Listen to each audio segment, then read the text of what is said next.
Debes darle clic a donde dice unirse con audio al dispositivo. Eso, Eliana, ya sí tiene su micrófono. Yasli es la que no.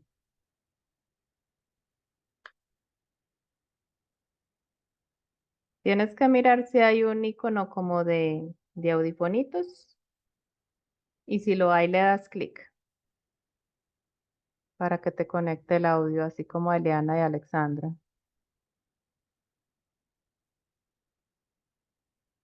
O si definitivamente no te da, tal vez tienes que retirarte y volver a ingresar.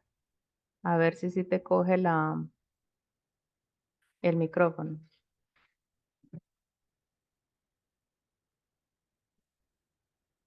A ver. Hola, buenas noches, Eliana, ¿cómo estás? Bueno, mientras se van uniendo los demás compañeros, me pueden contar por el chat si quieren, si alcanzaron a leer o si no alcanzaron a leer esta última parte.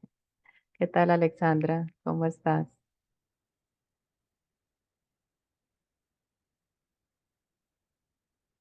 Esta parte no alcancé, bueno, no hay ningún problema.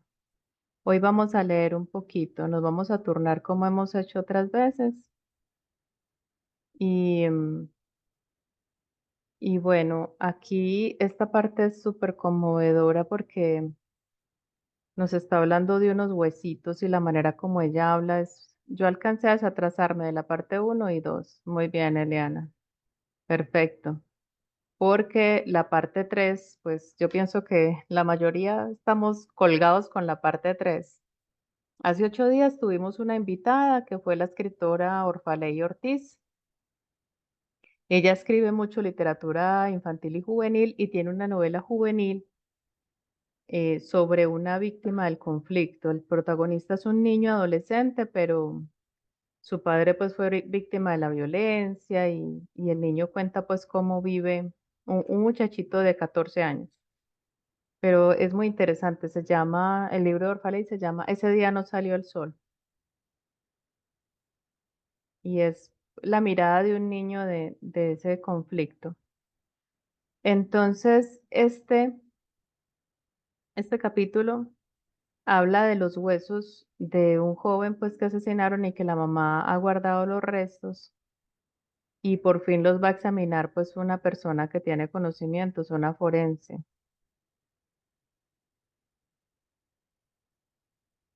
Y bueno, Patricia tiene una manera de expresarse muy bonita.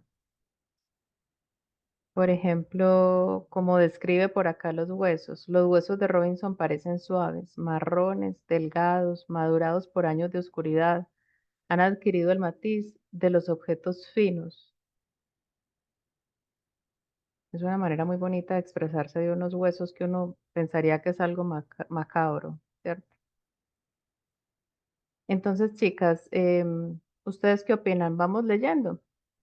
Me ponen un dedito arriba si estás de acuerdo con que leamos un ratico y luego comentemos la lectura que hagamos la noche de hoy.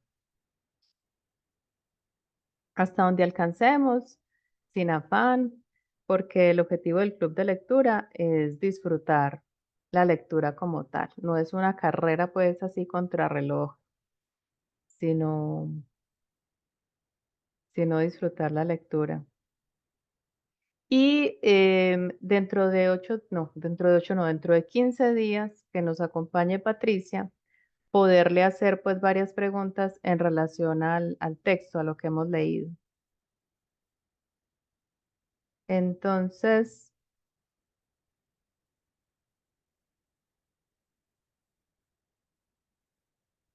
a mí me gustaría empezar, pero no por este,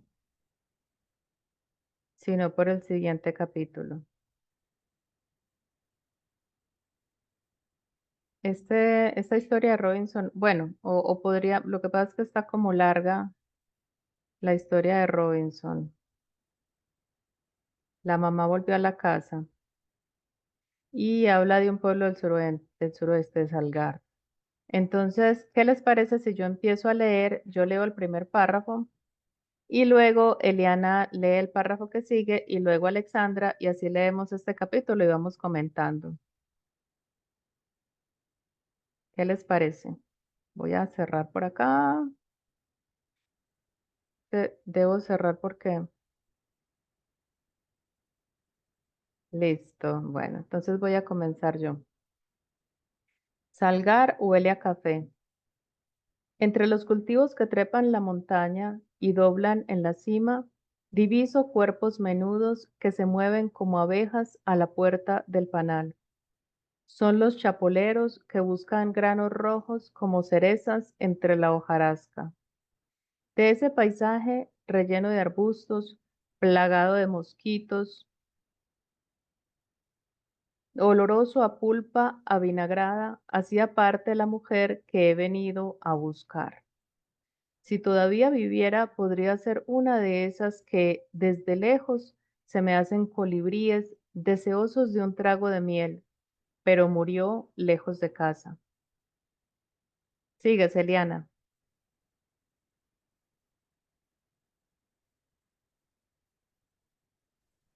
¿Ya me escuchan? Sí, sí. Ah, bueno. Supe de ella en el pabellón de los olvidados en el cementerio de Puerto Berrío. Era la mujer de la planta baja, bloque 1, hilera 12. Allí se llamaba Nancy Navarro. A los pies de su tumba un jarrón de vidrio astillado, sin agua, con follaje artificial de dos tipos y flores rojas bordeados sus pétalos de amarillo. Era la evidencia de que alguien la quería, sin duda. Era una escogida y a su puerta llegaban confesiones, peticiones y promesas. Ujú. Alexandra. Es la señora de la melena. Me soltó un foto cuando me vio reparando ese nicho. Bastó ese dato para que me aventurara a construirle una historia. Añoraba el tren que durante casi un siglo se detuvo en ese pueblo con noticias y mercancías. Se bañaba en el río Magdalena con sus hijos, su perro y su loro. Lavaba ropas, ordeñaba vacas, cosechaba limones, cargaba estacas, viajaba en carros de rodillos por la carrilera abandonada, bailaba los sábados, rezaba los domingos. De repente me sorprendió la culpa porque inventaba yo un pasado para una mujer que pisó esta tierra con sus pies y llenó este mundo con sus risas. Ujú. Muchas gracias, Alexandra. 4 años después de extraviarme en estas fantasías, regresé al pabellón de los olvidados. Nancy Navarro ya no estaba. Seguían ahí Nevardo, Omaira, Nacho, Andrés, Noel, Juan Esteban, Nilo, Marinela, Nelson, Andrés, Juan Esteban, Sonia y otros cientos con nombres que ya sabía de memoria. La misma caligrafía marcaba las tumbas, las mismas virgencitas desnarizadas custodiaban las lápidas, los mismos colores encendidos prometían la fiesta, el mismo sol acariciaba la fachada. Pero Nancy Navarro ya no era del vecindario. Por fin el viento había arrastrado una hoja seca en aquel pueblo de habitantes quietos. Vamos, Eliana. Siguiendo la ruta de la brisa que se llevó a Nancy Navarro, llegó a Salgar en plena resaca del Día de los Reyes Magos. Hasta hace unas horas hubo fiesta. El pueblo apenas despierta pese al poderoso sol de las 12 del día. La campana no llamó a misa y el cementerio parroquial sigue cerrado porque el sepulturero veranea entre otros campos. Pese a la modorra, la dependiente de la farmacia despacha, la chica del almacén de útiles escolares barre la acera, la inspección de policía está abierta, a la casona que sirve de alcaldía entran ciudadanos en plan de diligencias y obreros de las empresas públicas de Medellín maniobran cables de alta tensión porque no hay energía eléctrica. Muy bien, Alexandra. Nelson Alzate Cosio no bebió anoche, víspera de nuestro encuentro. Observo el corte de sus ojos chinos, el recio temple de sus hombros, la rigidez de los brazos que levanta para saludarme. Nelson habla bajo y lento. Hay resignación en su voz cuando dice que la mamá volvió a la casa. Hubiera querido que regresara viva, con esa energía capaz de mover una finca de 30 cargas de café, hijitos, un internado, marido, cuñados, cuñadas, chapoleros, cafetales, vacas, mulas, perros, gatos, gallinas, cerdos, frutales, hortalizas, pero no fue así. Regresó en una urna de madera, soportada en las piernas de su hijo de 25 años, rescatada del pabellón de los sin nombre 5 años después de su muerte. Ujú. Nelson perdió la cuenta de los viajes que hizo a Puerto Berrío en su faena por recuperar el cuerpo y el nombre de su madre. Recuerda el primero, la última semana de junio del 2006, cuando una llamada lo alertó sobre la muerte, y conserva intacto el último, la segunda semana de septiembre del 2011, cuando la vio emerger de la tumba hecha huesos y la trajo a su casa en brazos, como si él fuera el padre y ella la hija.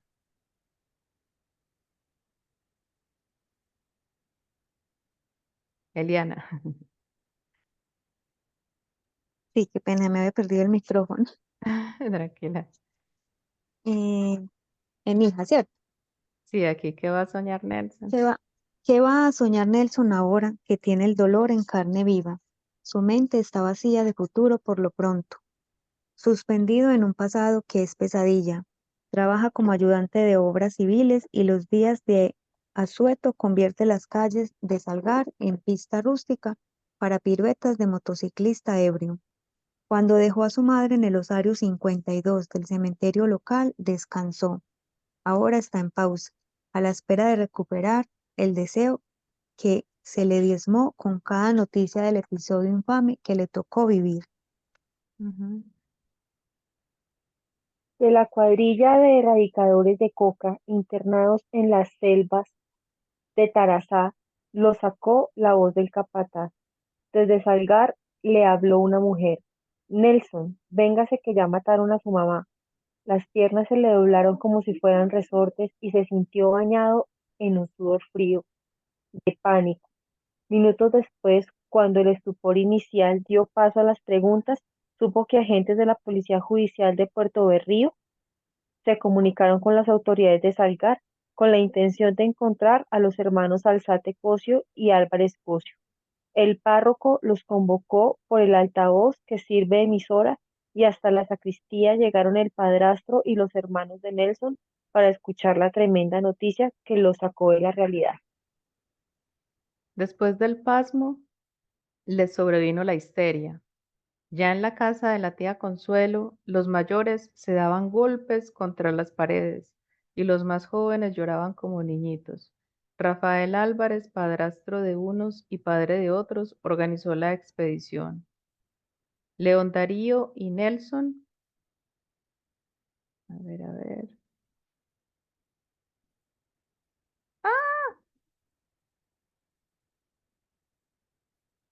espérate que me pasé. Ah, ah, ah, a ver, León Darío y Nelson, del primer matrimonio, sí. Del primer matrimonio de la madre y Juan Diego del segundo viajarían a Puerto Berrío. Era menester recoger el cuerpo, no dejarlo allí sin duelo, insepulto, dulce, dulce tesoro a merced de las aves que buscan dónde cebarse. Bienvenida, Damaris. Eliana, Los muchachos llegaron a Puerto Berrío al día siguiente con la sombra del mal dormir bordeándoles la cuenca de los ojos, con el gaznate hecho una rama seca, con la cabeza hirviendo de tanto hablar para adentro. Se presentaron a la estación de policía y estrecharon sus manos con la de los agentes. Apenas daban su santo y seña cuando del fondo del edificio apareció una niña a quien los muchachos reconocieron como Maribel, su hermana menor. ¿Y el niño? Preguntó Nelson. quedó con las vecinas, dijo, apenas para hacerse escuchar y se le echó encima con el peso de una semana larga de sufrimiento. Ujú. Alexandra. Ay, perdón.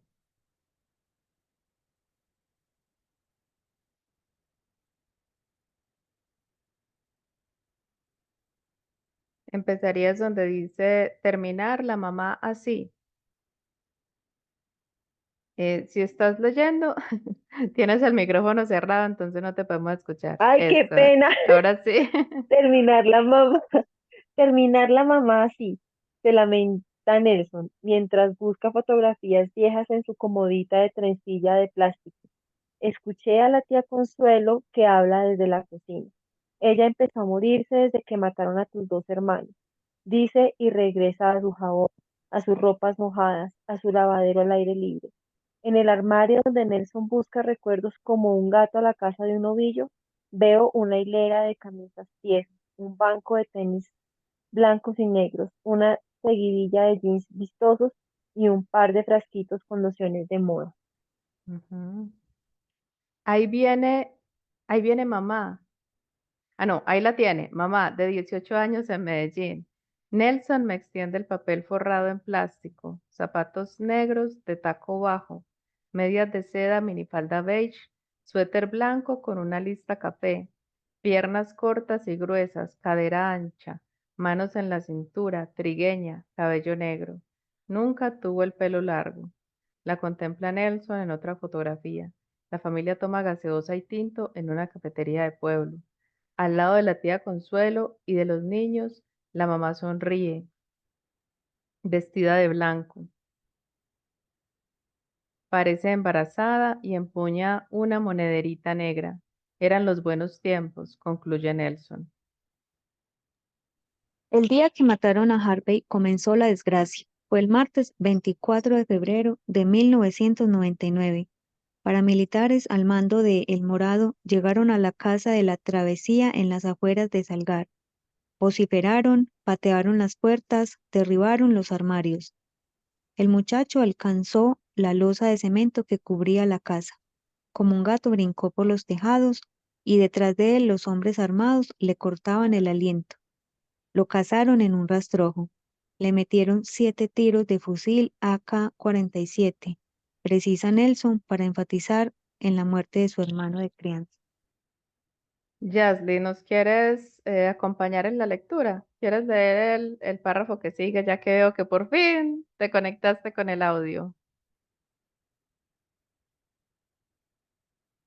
Vamos a leer un par de párrafos más y ya conversamos un ratico de lo que hemos leído. ¿Qué dices, Yasli? ¿Vas a leer el párrafo que sigue? Le das clic al microfonito para abrirlo, para que te podamos escuchar. Em, a ver, yo veo. Yo detengo la, para que Yasli de pronto mire más fácil dónde está el... Ah, por acá me hablas. Ay, no entiendo. Ah, no eres capaz. Ah, ok, no hay problema. No hay problema. Damaris, ¿quieres leer, Damaris? ¿Te animas a leer? Yo vi a Damaris por aquí también. Ah, o ya no está. Bueno, entonces voy yo. A Harvey lo condenaron a muerte el día que regresó a Salgar después de meses de ausencia. En 3 días, no más. La inteligencia paramilitar lo investigó, lo juzgó y le quitó la vida. La tía Consuelo escuchó los tiros desde su casita en el barrio del Matadero y pensó que tendría que enterrar a todos sus sobrinos. Un rato después le tocó a ella el ultraje.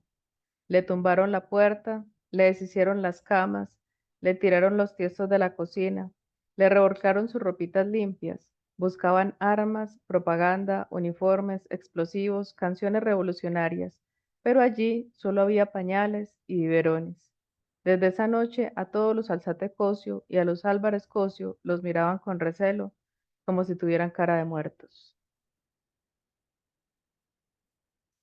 Bueno, Sigo, chicas, o ya, bueno, eh, a ver, lee Eliana el último hasta aquí y ya conversamos un ratico acerca del libro.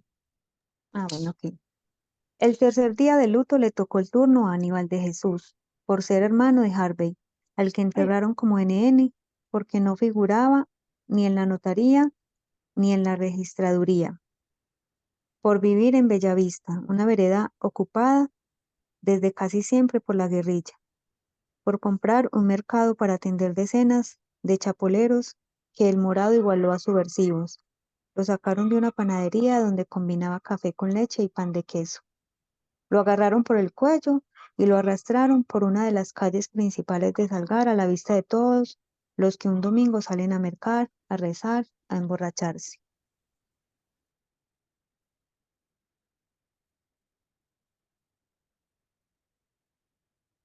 listo. Mis niñas, entonces conversemos hasta aquí acerca de lo que han leído, lo que leyeron en las dos partes anteriores.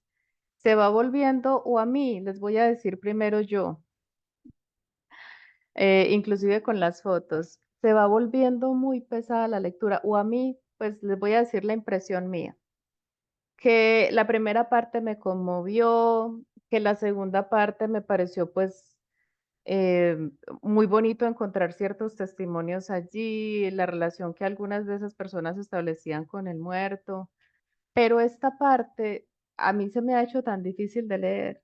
O sea, me parece que ya es demasiado, como que llegué a un punto en que dije, ay, Dios mío, ya no más, ya no quiero saber más porque yo creo, y sobre todo las personas, no sé si alguien de aquí es de Sonsón, pero las personas que hemos tenido que padecer esto que ella está contando, de pronto una persona, ella también es de Sonsón, Patricia, pero yo no sé qué tanto vivió ella personalmente estas historias y estas situaciones.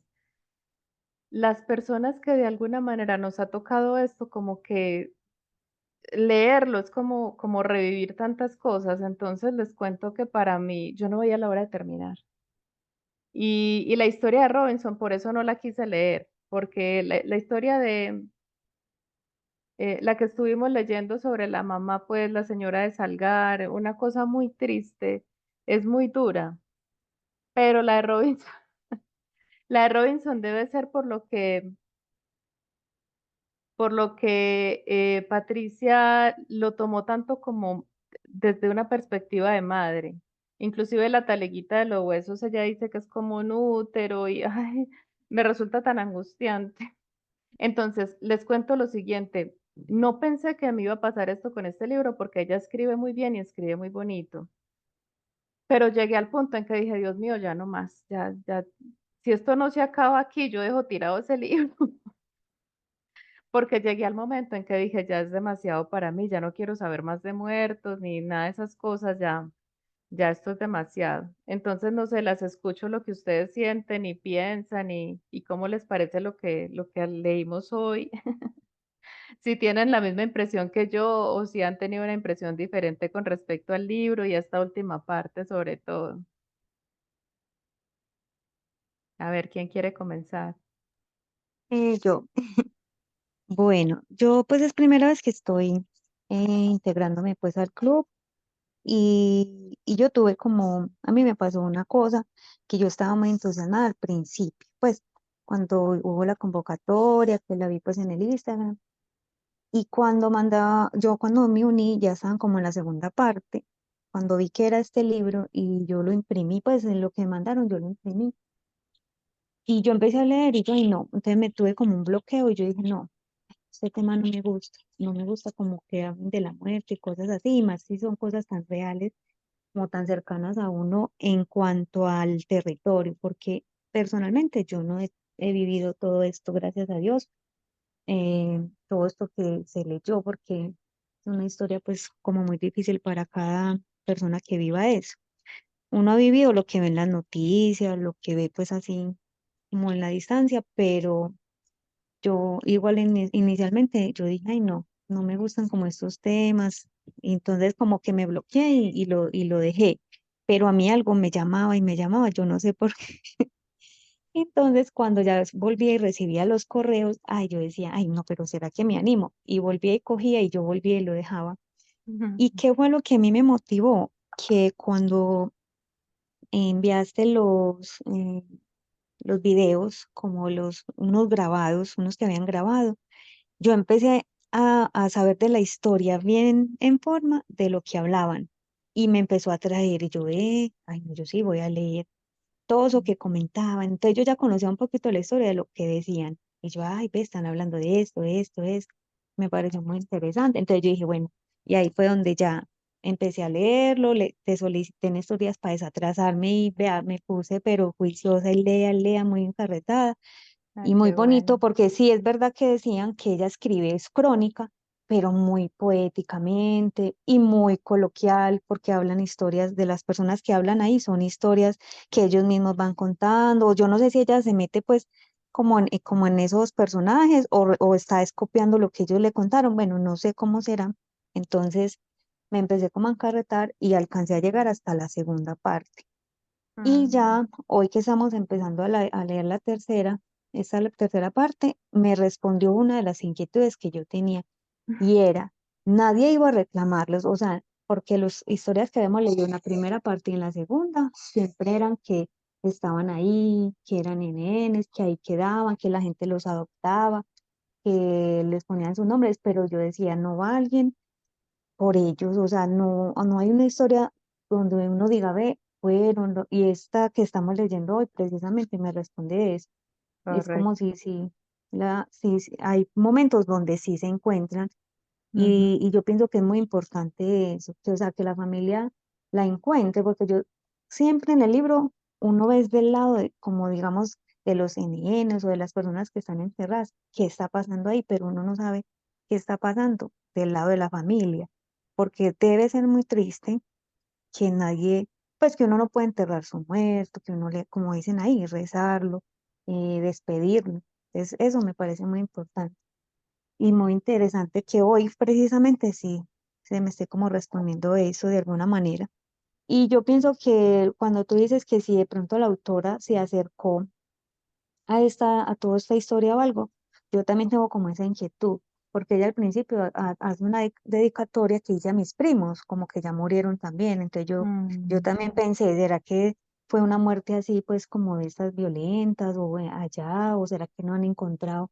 Yo sí me quedé como con esa duda y porque yo pienso que un escritor cuando se acerca a esto es por de alguna manera lo toca o de alguna manera quiere pues como que tenga que ver como con su, o no sé, usted que es escritora, si no todo pues tenga que ver, o yo no sé, si es lo que yo creo pues que de pronto tenga que ver, como que algo esa inspiración tiene que venir de algo, y que muchas veces ese algo es como algo que los ha tocado directamente. Bueno, Muchas ya eso es lo gracias, que yo pienso. Eliana. Muy buena, muy bueno tu aporte y me gustó mucho esa visión que tú tuviste. Me encantó lo que dijiste, pues, de que a partir de la conversación de nosotros te intrigó, porque es que las dos primeras partes para mí fueron más como un descubrimiento. Yo no sabía que la gente en Puerto Berrío hacía eso. Agarraba a un muerto, empezaba a rezarle y, y la segunda parte, o sea, la primera parte es como una introducción que le hace ella a uno a ese mundo de Puerto Berrío, a esa relación que tienen ellos con los muertos. Bien. La segunda parte es ya como una descripción más detallada de cómo es esa relación que se establece con el muerto desde diferentes perspectivas, porque nos muestra la persona que está como deseando entregar ese amor porque no pudo dárselo a su ser querido, entonces se lo entrega a un NN y empieza a visitarlo, a arreglarle la tumba como si fuera su muerto al que no le pudo hacer ese entierro. Y otros que ya necesitan un favor, que necesitan plata, que necesitan trabajo. A mí me cayó gordísima, lo dije en la grabación pasada, si lo viste, la señora espiritista, o sea, la que no solamente buscaba favores, sino también hacer daño. O sea, yo leí con, pues, me molestó mucho. Yo decía, tan imparcial Patricia, o sea, yo creo que yo escribiendo esto no sería tan imparcial, porque esta señora me molesta la manera como se aproxima a los muertos, me parece irrespetuosa, en fin. Y esta parte para mí, pues, ha sido muy fuerte, muy pesada de leer, muy dura, pero sí, me encanta. Y si tienes la oportunidad de estar el 27 cuando Patricia esté con nosotros, me encantaría que le hicieras esa pregunta a ella, por los primos. Pero seguramente en la familia de Patricia ocurrieron varias cosas desagradables, pienso yo, siendo ella de Sonsón y de la generación que ella es. Patricia nació en el 60 y algo. Y la violencia más fuerte en Sonsón, pues yo no soy de Sonsón, pero yo viví en Sonsón 4 años muy felices y la gente le cuenta a uno historias pues muy duras. Entonces, yo pienso que sí, todos los escritores, los temas de los que escribimos son de alguna manera los que nos duelen, pienso yo. O sea, yo pienso que todo escritor escribe desde su, ¿cómo se llama eso? Lo que uno siente que tiene que completar en el mundo o el testimonio que uno quiere dejar de las vivencias que uno ha tenido. Muy válidos todos tus planteamientos. Muchas gracias, Eliana. Qué bueno que te conectaste hoy. A ver, ¿alguien más quiere compartir su experiencia con esta última parte? Alexandra, te escuchamos. Pues a mí me, me parece muy bella la forma en la que ella, pues a mí me transportó a ese sitio. Es muy descriptiva y efectivamente yo he leído muchas crónicas periodísticas sobre la violencia en general. Y a mí en lo personal también me toca, me duele, pero sé que es algo que hay que hacer porque pues esa parte uno debe sensibilizarla siempre y tenerla ahí.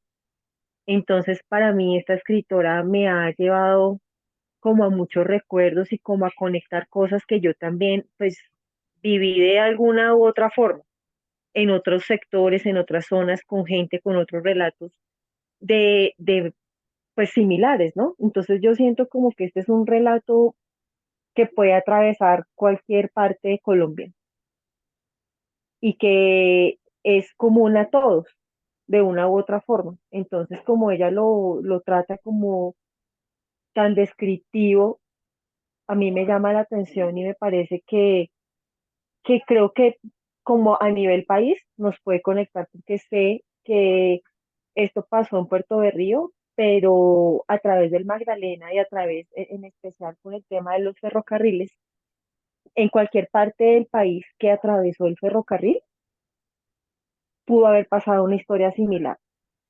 Cuando ella habla de toda la parte femenina, me parece muy bello como ese empoderamiento con el que describen a la mujer, como con esa alegría y con esa autenticidad. Entonces, me parece que ese retrato de esa mujer fue hermoso y cómo los hijos la vieron y cómo la recuerdan con esa alegría y con ese amor y buscando ese recuerdo para traerlo y cómo conecta esa maternidad de esa mujer con esos hijos y cómo cambia la perspectiva cuando ella ya muere. Ya prácticamente los hijos deben maternar esa muerta y cómo también deben enterrar esa persona, pero manteniendo ese recuerdo vivo de una u otra forma. Entonces, me parece muy bella la posición, o sea, bella como dentro de toda la dificultad que trae la lectura, de ese empoderamiento que ella le da a esa mujer. Y como toda esa capacidad, toda esa energía, como la describe, me parece muy, muy precioso, muy bella esa imagen. Ujú. Una cosa que yo quería destacar en esta lectura asignada para el día de hoy es todas las referencias literarias que tiene Patricia. Cuando ella pone estas cursivas, o bueno, el editor fue el que añadió las cursivas para destacar las citas literarias que ella tiene. Y la nota al pie, cuando estas palabritas en cursiva, no dejarlo allí sin duelo, insepulto, dulce tesoro a merced de las aves que buscan dónde cebarse. Y ella nos pone en la nota al pie de dónde sacó esas palabras. Antígona le ruega ayuda a su hermana. No sé si conocen Antígona. Antígona es una obra muy antigua por allá de la Grecia clásica y Antígona es una mujer que arriesga su propia vida para sepultar el cadáver de su hermano. Entonces, Antígona es una obra que le muestra a uno como lo sagrado que es el cuerpo y la importancia de darle sepultura a un ser querido como una manera de cerrar un ciclo ahí de angustia, desesperación que hay con respecto a dejar ir al otro. Es como un cierre que uno hace de alguna manera como mental, espiritual. Y me recuerda también a otra obra que si en algún momento tienen la oportunidad de leerla, a mí no me, o sea, no es que sea la mejor novela del mundo, pero en cuanto al asunto del cuerpo me pareció súper interesante y es Evita, de Eva Perón, hablando de lo que ocurrió con Eva Perón en Argentina cuando ella murió. El cadáver de Eva Perón se lo disputaban, o sea, lo tuvieron escondido, lo trasladaron, fue una cosa tremenda. Y creo que nosotros conocemos este problema de los cadáveres, por ejemplo, lo que pasó con Pablo Escobar, cómo a la gente hubo que decirles que ese cajón está vacío, es que él no está ahí. Es una cosa simbólica, porque la gente estaba dispuesta a agarrar ese cajón y a abrirlo y a sacarlo a él de ahí. O sea, es una cosa increíble lo que ocurre con el cadáver de un ser humano, o sea, lo que despierta en nosotros el tener un ser querido que ha fallecido o una persona que admiramos. Entonces, en ese sentido, me parece muy interesante este libro. Y me gusta mucho también, Alexandra, tu visión. Te agradezco mucho tus palabras porque es muy real que la visión que nos ofrece Patricia del ser humano en general, de las mujeres también, es muy alejado de lo que la literatura le muestra a uno muchas veces, la damisela en apuros y todo eso. Yo en estos días en Instagram les compartía eso también, que José Eustacio Rivera cuando escribe La Vorágine, no, a pesar de que a las chicas en esa novela las secuestran, ellas no son damiselas en apuros, terminan hasta salvando a los hombres que se fueron a rescatarlas a ellas. Y algo así se ve en Patricia. Aquí hay otra cita, ella hizo estas palabritas que tienen cursivas son otra cita que hizo Patricia y por acá nos pone, de Thomas Lynch en El Enterrador, que su padre comprendió así el estado de los dolientes. A mí me impresiona mucho, o sea, yo leo estas historias y quedo muy impresionada y quedo muy triste porque Nancy Navarro, ¿cierto? Nancy rodó por el río hasta Puerto Berrío, desde Salgar. Ay, a mí ese tipo de cosas me impresionan y cuando dice por allá que no tenía huellas digitales porque ya los animalitos habían hecho su labor. Ay, tan duro.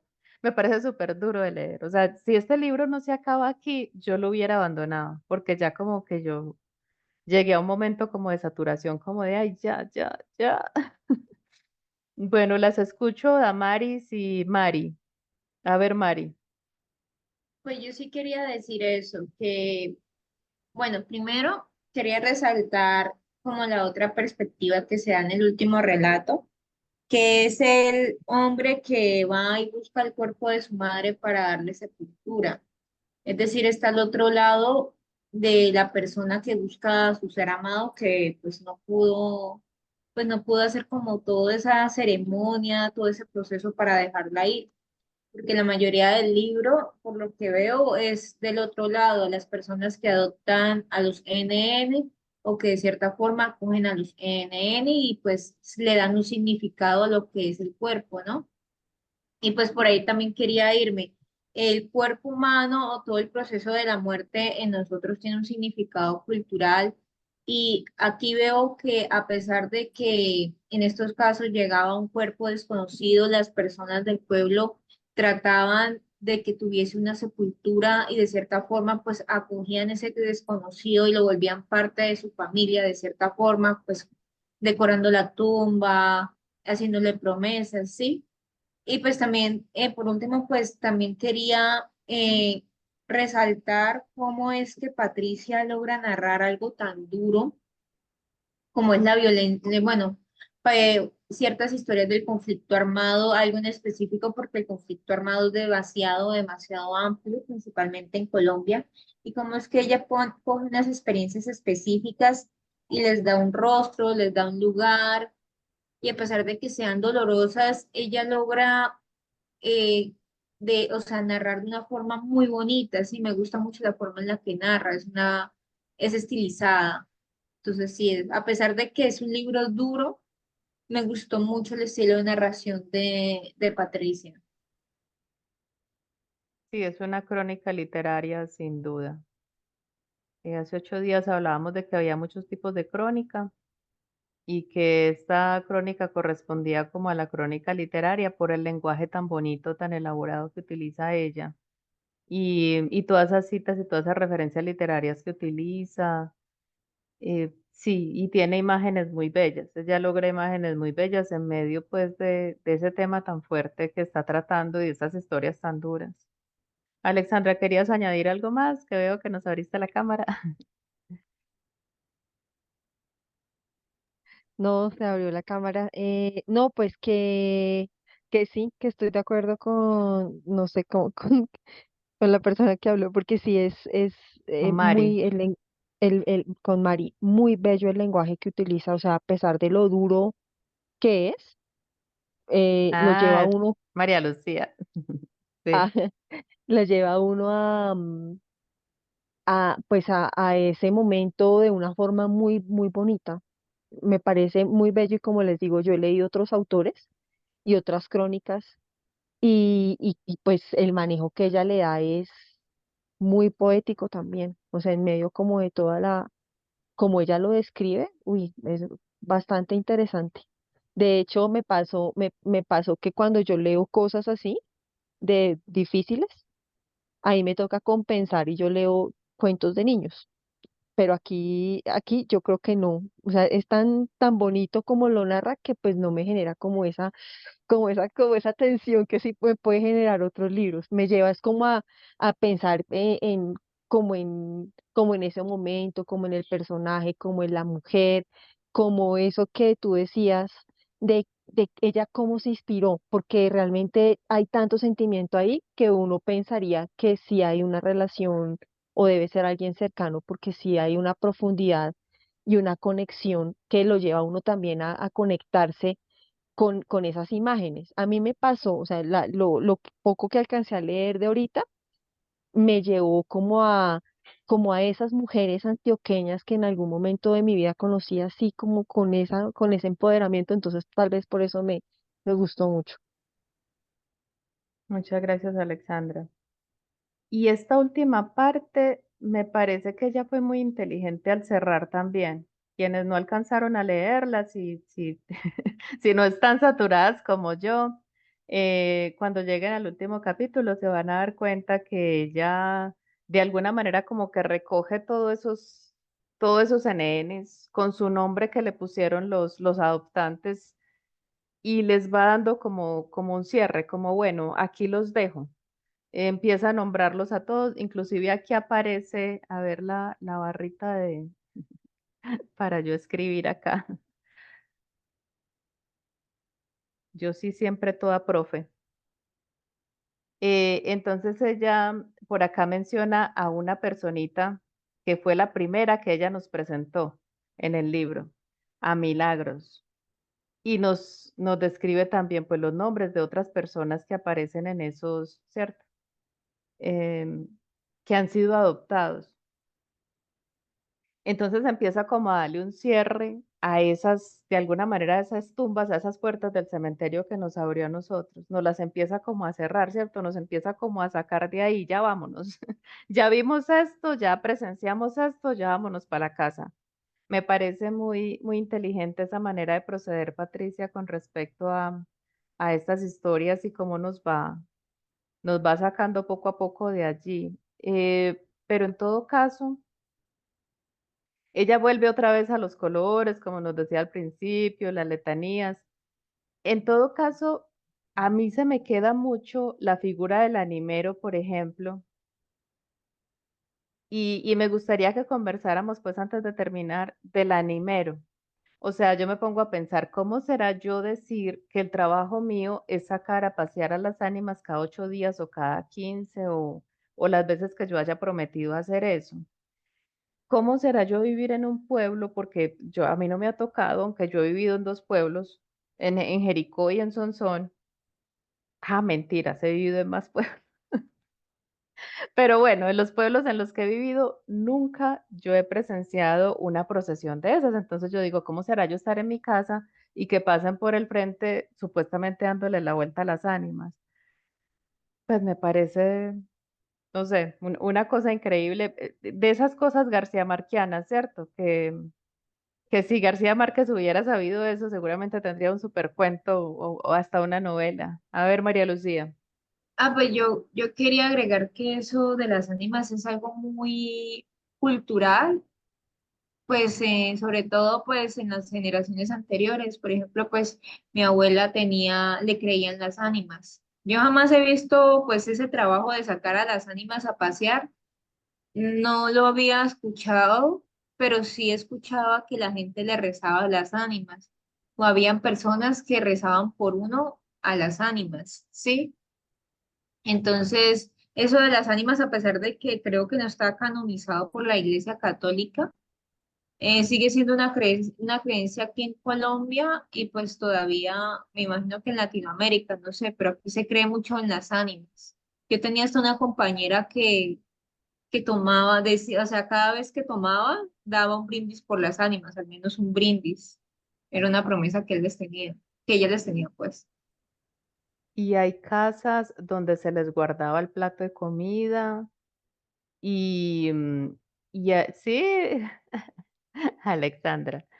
Y hay personas, yo vi la vez pasada unas personas que estaban tomando licor y uno lo regaron en el piso supuestamente para las ánimas. Yo hago Apar- eso, ¿Sí? sí, yo hago eso y por lo menos acá en Bogotá, pues bueno, igual todos yo creo que tenemos como las mismas raíces. En mi caso yo no, bueno, ese sí el chorrito para las ánimas, sí, pero por ejemplo mi abuela, ella ponía monedas que para las ánimas. Y mi tío, él iba a los cementerios todos los lunes a rezarle a las ánimas. Yo no sé si él todavía hace eso, pero ellos sí tenían como una creencia súper fuerte con las ánimas, y iban al cementerio y mi abuela a mí me contaba unas historias, no mamita, eso las ánimas me salvaron y es que ellas sí aparecen y ellas lo cuidan a uno, o sea, eso sí, Sí. pues yo como que no, como que poco de eso, pero sí, creo que eso nos atraviesa toda Colombia y eso sí, por lo menos en mi familia sí se vio. Y voy a preguntarle a mi tío si todavía hace eso, pero si él era súper creyente de las ánimas. Sí, porque yo pienso que la generación de las abuelas, de las bisabuelas nuestras, tenían muy arraigado eso de las ánimas del purgatorio y las invocaban cuando se veían en un apuro, porque mi abuelita también lo hizo. Mi abuelita le siguió rezando toda la vida a las ánimas porque salvaron al tío de mi papá, a uno de los hijos de ella, que estaba amenazado de muerte. Ella le rezó a las ánimas y luego supo que no le hicieron nada. O sea, cuando su hijo efectivamente llegó a la casa como si nada, ella se fue a preguntarle a la persona que la había alertado, así como alertaron al pobre que estaba por allá haciendo sustitución de cultivos, a ella le dijeron, a tu hijo lo están esperando por el camino. Y ella se puso a rezar. Cuando él llegó, entonces ella pues se fue donde la persona que le había informado y le dijo, ¿usted por qué es tan chismosa? Como me tenían angustia, yo llorando, y me dijo, no, es que ellos lo vieron con tanta gente que no fueron capaces de tirarle porque toda esa gente los iba a perseguir por el monte. Así, Y historias mi así contaba abuela, mi abuela. sí, mi abuela fue a preguntarle al tío pues de mi papá, mi tío abuelo, y le dice, eh, quién te acompañó? ¿Quién te hizo ese gran favor? ¿Con quiénes te viniste? Pues porque ella quería darle las gracias, decirle a los amigos, ay, gracias por acompañar a mi hijo. Y él dijo, no, yo me vine solo. Entonces ahí fue donde mi abuelita dijo, ah, esas fueron las ánimas. Y de ahí en adelante toda la vida rezando. Pero a mí me da miedo eso, no quiero meterme con él. No, a mí también. De hecho, mañana que voy al centro de Bogotá, la última vez que fui, hay una exposición. Yo no sé, yo creo que en toda casa de los abuelos había un cuadro que tenía como una virgen y como unos muertos en el infierno. La Virgen del Carmen, yo creo que es. Pues yo no sé, pero yo creo que ese cuadro en todas las casas tuvo que haber uno, que es como unos cuerpos en el infierno y la virgen encima. Sí, Alguien acá hizo algo o sea, como una exposición acerca como de esa simbología de ese cuadro. Entonces, sí, voy y les cuento a ver de qué Muy se trata, interesante. La próxima, dentro de 8 días, nos cuentas.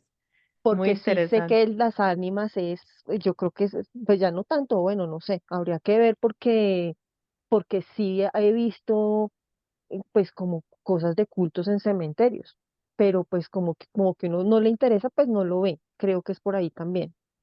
Ujú. También Sí. había algo de el cuadro de un señor, el ánima sola, algo así. Ah, sí, Sí, algo así que le rezaban al ánima sola y le hacían como promesas. Yo me sí. acuerdo pues, hace rato. Yo la verdad a mí me daba miedo todas esas cosas, entonces Sí, no, yo pienso que es mejor estar alejadito de todo eso. Y inclusive pienso que la persona que me cayó gorda, la espiritista de la parte 2 del libro, ella tiene que tener sus consecuencias de las cosas malas que ha hecho, porque es que yo pienso que solamente la intención de hacerle daño a otro, así uno no vaya al cementerio, eso le debe traer consecuencias a uno. Y cómo tiene uno que odiar a una persona para hacer las cosas que ella hacía, escribir el nombre de la persona en un papel, irse para un cementerio, buscar la tumba más fea, meter el nombre de la persona allá en la tumba. O sea, yo pienso que eso demuestra una maldad tan maluca. O sea, a mí me dejó una impresión tan negativa, tan desagradable el relato de esa señora. Y de alguna manera aquí cuando Patricia está cerrando, por eso es que es interesante estas discusiones que se dan acá en el club, porque estamos de alguna manera yéndonos con Patricia hacia la puerta de salida de esta historia y discutiendo más o menos lo que ella razonaba, la fe. O sea, ella escuchó todas esas historias, pero las creyó que los muertos se hacían favores. A lo último ella nos dice en qué es en lo único que ella cree, ¿cierto? Cuando ya se está yendo de allá en este fragmento y nos dice estas palabras, antes de doblar sobre la vía principal, asfaltada, luminosa, el olor de un jazmín sacudido por las primeras gotas de lluvia me recuerda que hay vida en este amanecer. Y esa es mi única profesión de fe. O sea, ¿qué nos está queriendo decir Patricia? No creo sino en esto que estoy contemplando. Si es verdad o es mentira que los muertos ayudan, perjudican, lo que sea, ¿cierto? No, no la lograron convencer, María Lucía. no iba a decir eso, que como todo periodista siempre cree en lo que ve o en lo que puede escuchar o lo que le pueden verificar. Sí, A pero ver, de todos modos no quita como la validez de lo que estas personas creen y el simbolismo que representa pues la creencia en las ánimas. Y como esto de cierta forma no deja a unos, o sea, no convierte a las víctimas del conflicto armado en unos simples NN, sino que gracias a estas personas, pues, que los acogen a través de sus creencias, pues van más allá de un cuerpo desaparecido o un cuerpo que quisieron desaparecer en el río. Entonces, pues, es algo que creo yo, ¿no? muy bien, María Lucía, A mí me muy buen parece que, análisis. Ah, Alexandra, ay, qué esperemos pena. que No, que, Eliana y luego vas tú, ¿sí? perdón. Sí, Listo, sí, sí. dale, Eliana, que tú levantaste la manito de ratico, entonces para que hables tú y luego Alexandra Ah, bueno, muchas gracias. cierra Ah, con sí, broche de pues oro. era, no, era como haciendo referencia a lo de las creencias, que cuando yo leía, yo también pensaba, ay, es que, a ver, uno puede creer muchas cosas, pero a veces yo pensaba que realmente como que eran muy fervorosos, o sea, era una creencia a veces como, yo no sé, yo le decía así como hasta ciega, porque como que ponían incluso su propia vida en eso, o sea, se dejaban llevar tanto que si les pasaba algo bueno era por eso, y si les pasaba algo malo también, que porque no habían ido, que porque no les habían rezado, o si les rezaban y obtenían el favor. Entonces, bueno, todo eso con esas creencias, yo a veces sí, ay, como que yo decía, sí será como un poquito exagerado o realmente eso sí se vive, pues las personas viven eso. De todas maneras, como hemos hablado, pues y como han hablado, como eran historias de gente que no es tan reciente, digamos que pueden ser historias que ella recopiló desde mucho, pues historias de muchos años atrás y ahora las cosas han cambiado mucho. Entonces, como dicen, más que todo como nuestros abuelos, ya uno no escucha a un joven ni rezándole a un ánima, ni hablando pues como de eso. De eso en cuanto a las creencias. Y otra cosita que quería decir era con respecto como al nombre. Por ejemplo, yo las veo aquí, yo dice Mari Sarmiento, Olga está, Olga sola, pero bueno, Olga Chavarría, Alexandra, no sé el apellido. Y yo digo la importancia del nombre. Entonces, yo sé que, por ejemplo, les daban el nombre y incluso ahorita cuando estábamos leyendo decía Nancy Navarro. Yo ¿dónde he escuchado ese nombre? Ah, claro, fue cuando en el Bautista creo que era que se llamaba el capítulo, que él dijo, no, pues voy a empezar a darles nombre y nombran a Nancy Navarro. Él tiene una forma muy particular de dar los nombres, Nancy Mm, Navarro, tal. Y yo también me preguntaba, ay, no, pero Nancy Navarro, ¿cómo se llama? ¿Quién sería? O sea, ¿cómo se llamaría? Que uno no lo nombren como el nombre que uno siempre tuvo. Como fuera que, por ejemplo, yo me llamo Eliana Soto y me pongan otro nombre. De lo bonito de que yo después en este capítulo que estábamos leyendo, yo dije, ay, Nancy Navarro, entonces, ¿cómo se llamaría? Como no lo había leído, me adelanté un poquito y encontré Gilma Rosa Cosio. Entonces, la diferencia y también la importancia como de ese nombre y de recuperar, no solo como yo digo que recuperar su nombre, aún así ya muertos. Entonces, eso como respecto al nombre. Y respecto a lo último, pues es como que se me vino aquí pues como una pregunta que de dónde viene eso, que pues el término como de las ánimas, porque como pues la diferencia entre ánima o alma, cuál será la diferencia o si es lo mismo, bueno, no sé, eso me generó como esa inquietud. muchas gracias, Eliana. Sí, yo creo que ánima es como el latín, pero debe ser básicamente como alma en español. Pues eso es lo que yo me imagino. Porque la Iglesia Católica, yo pienso que así llegó un momento en que, o esa es la interpretación que yo hago, en que la religión de alguna manera tenía como que controlar a las personas, o sea, que así como ahorita los medios de comunicación, las redes sociales son las que nos moldean y nos controlan, las que son las que crean opinión, en ese tiempo era la religión y se tuvieron que inventar un mecanismo para que la gente tuviera como una esperanza, o sea, fulano de tal que hizo tantas cosas malas, ¿cómo va a llegar al cielo? Tenemos que ponerlo en un lugar intermedio donde termine de ponerse bueno para poder entrar allá. Pues algo completamente contrario a lo que dice la Biblia, porque eso lo hablamos como en el primer análisis que hicimos, que la Biblia dice que el que ha muerto ha sido absuelto de su pecado y que esta gente como que intuitivamente lo sabía porque perdonaban, no les importaba quién había sido el muerto en vida. Lo importante es que ya era como borrón y cuenta nueva, inclusive con un nombre nuevo.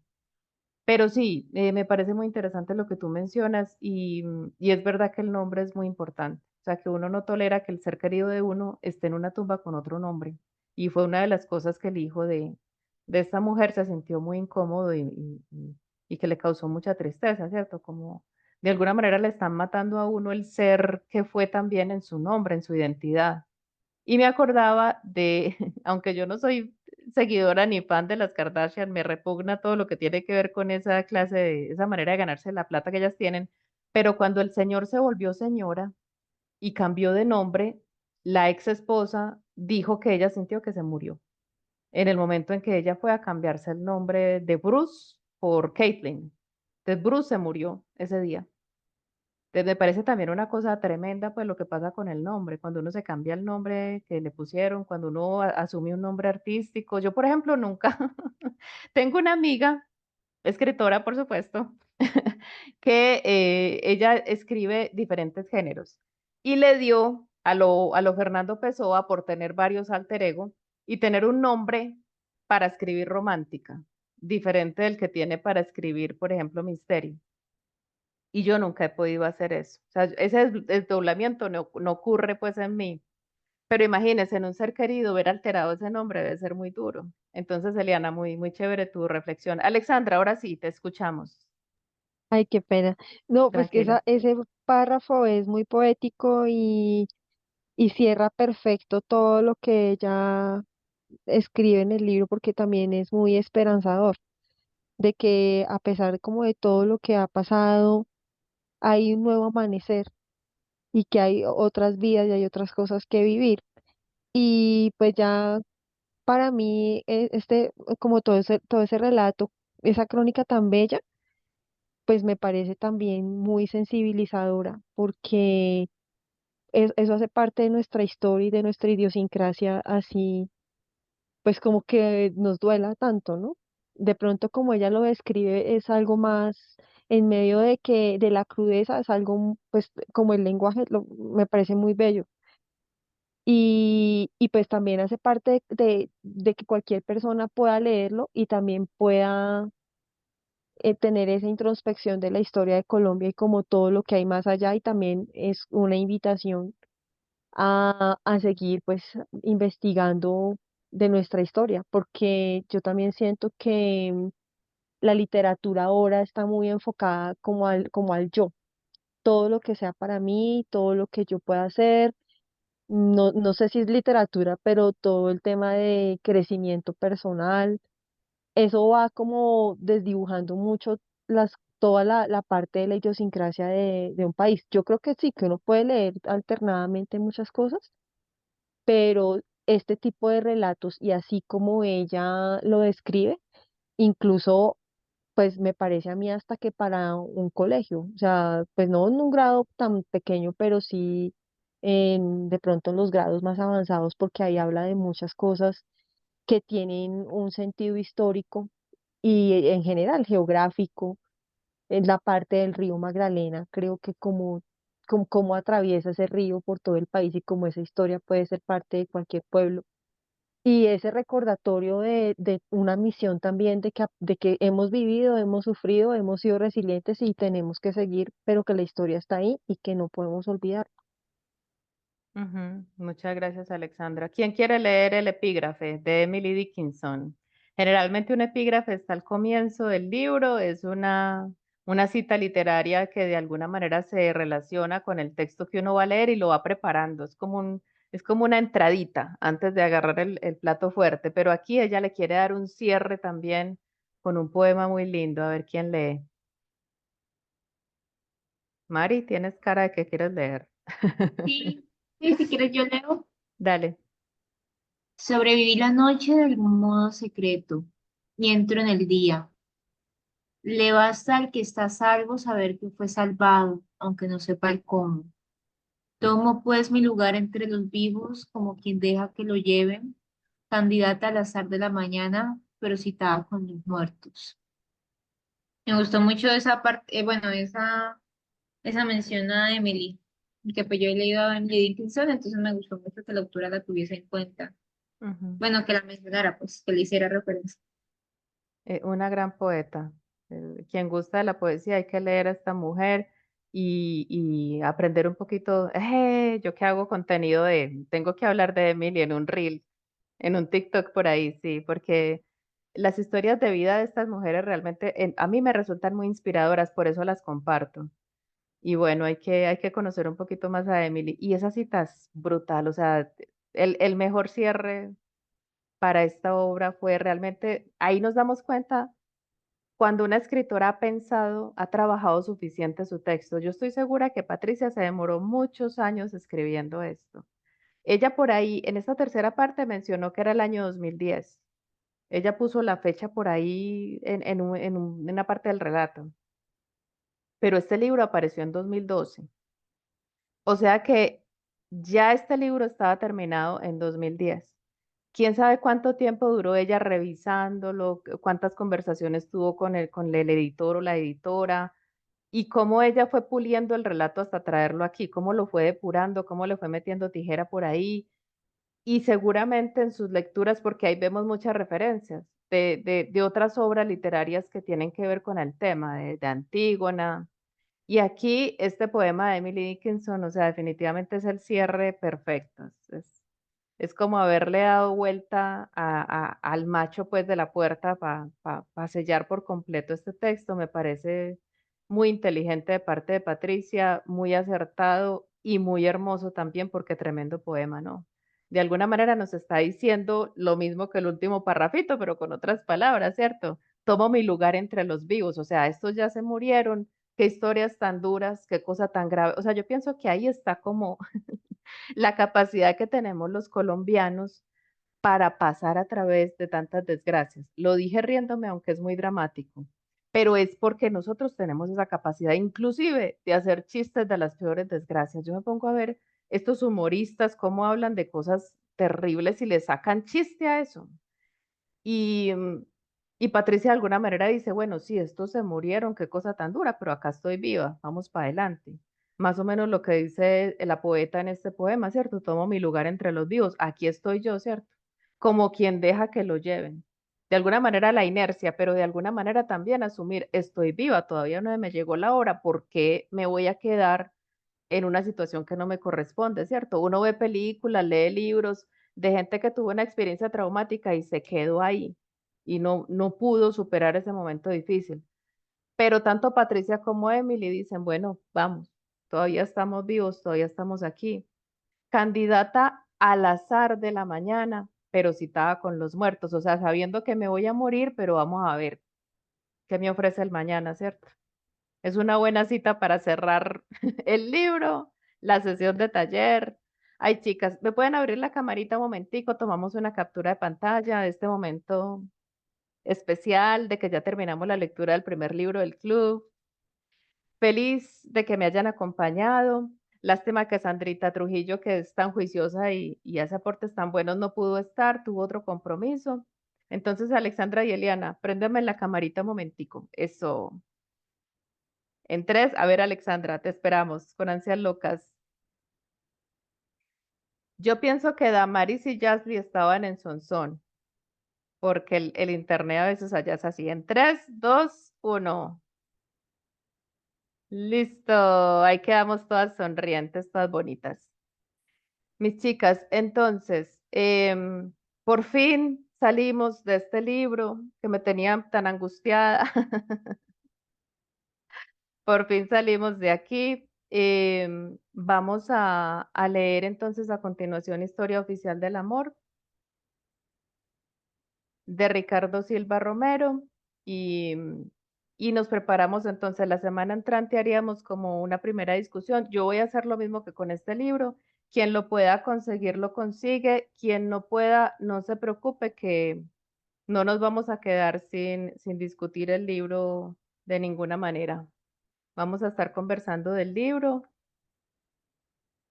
Y por supuesto, vamos a estar conversando con Ricardo Silva, que ya me dijo que él por acá venía. ¿Listo? Chicas, una feliz noche. Muchas gracias por estar por acá. Un besito. Buenas Muchas noches, Muchas gracias. chao. gracias. Chao. Hasta luego, niñas. Una feliz noche. Que descansen.